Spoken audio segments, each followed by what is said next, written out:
comme si nous étions malades parce que nous ne mettrions pas vraiment toute notre bonne volonté à guérir. C'est le sous-texte qui anime la cohorte de coachs et de soigneurs alternatifs dont l'influence a explosé ces dernières années. Des coachs bien-être à la renommée parfois internationale empoisonnent des idées tout à fait louables à l'origine. Faire attention à son hygiène de vie, avoir de la volonté, un certain sens de l'effort et du travail sur soi, avec ce discours pernicieux selon lequel l'individu a toutes les clés de son bonheur et de sa guérison pourvu qu'il le veuille bien. Le coach américain Tony Robbins martèle des phrases telles que « Utiliser le pouvoir de la décision vous rend capable de surmonter toutes les excuses pour ne pas changer n'importe quel aspect de votre vie en un instant ». Ou encore, il se met en scène en train de guérir une personne dépressive en 5 minutes dans des vidéos promotionnelles sur internet. Du côté des thérapeutes du web, l'inénarrable Thierry Casasnovas, pour ne citer que lui, expliquait en vidéo à un internaute ayant perdu un bras dans un accident.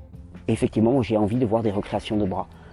Il y a des résurrections qui existent. Alors des recréations de bras à côté, c'est pas grand-chose. Dans d'autres vidéos, il prétendait pouvoir sortir quelqu'un de la dépression en 3 jours et n'avait de cesse de décourager d'aller voir un psychiatre. Non, bien sûr, les malades ont la solution en eux et dans leur régime alimentaire. Thierry a aussi eu ses sorties exceptionnelles à propos de la schizophrénie, des dépressions et du cancer. Tout peut être résolu par le jeûne. Ou encore, quand on me dit « oui, ça ne marche pas », je dis à la personne « tu as fait combien de temps ? Tu as essayé ? Comment tu as essayé ? Je sais comment fonctionne le corps humain, alors ça ne peut pas ne pas marcher. Car oui, ce ne sont jamais les pratiques de soins alternatifs ou les messages religieux qui sont douteux. C'est toujours l'adepte qui n'a pas assez bien fait, a mal compris, ne s'est pas donné suffisamment à fond, a mal interprété ou n'a jamais lu la bonne traduction.